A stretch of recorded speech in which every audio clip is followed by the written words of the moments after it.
Herkese salam. Bugün Real Madrid itibariyle Rex'imizdeyiz. Ve öz kadromuz, ana kadromuz 109 gündə.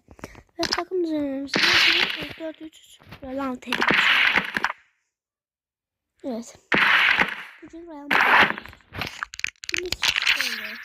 Evet.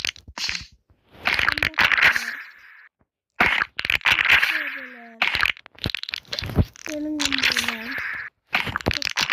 Rüdiger, Valverde, Rodrigo, Odegaard, Carvalho, son olarak Eder, ve sonra ne? Kadromuz böyle arkadaşlar. Ratingimiz 89. Real Madrid ratingine ve çok bir güzel bir rating.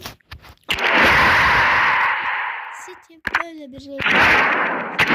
Şimdi karşıya takıyoruz arkadaşlar. Geldi. Oyunumuz gelsin. Bakalım. İndiriliyor arkadaşlar. An itibariyle. Aslında batırıyı ben diyeyim arkadaşlar. Batçuayı zı. Ne demek? Uyku. O yüzden yani yatmak uşaqlar. Azərbaycan dilində deyirəm. Yatmaq əslində özümdə Azərbaycanam. 8 20 89 canım. Adam spesialist tuttum benim. Benim fikirləşim benim mamamın bizim ana kalbim 109 uşaqlar. Özümdə Azərbaycanam. Türkçülər baxdığı üçün Türk də deyirəm. Dərkən Hazard bir gol vurdu. Rakibi təbrikləirəm. Dərkən Modric. Rakibə görə kim mənlə səs verməyəcək ki.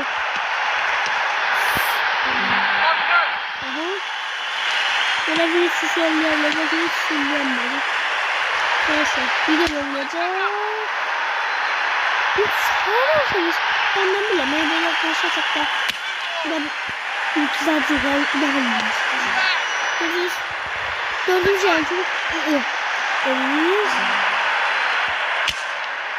Ve bakıcı. Şu an bu nedir?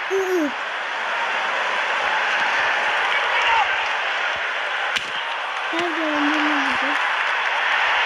Sinirlen bak be. Ya gelen tanımıyor. Onu da özgür zamanı. Az sonra zamanı. Belki yoktu sıfırda.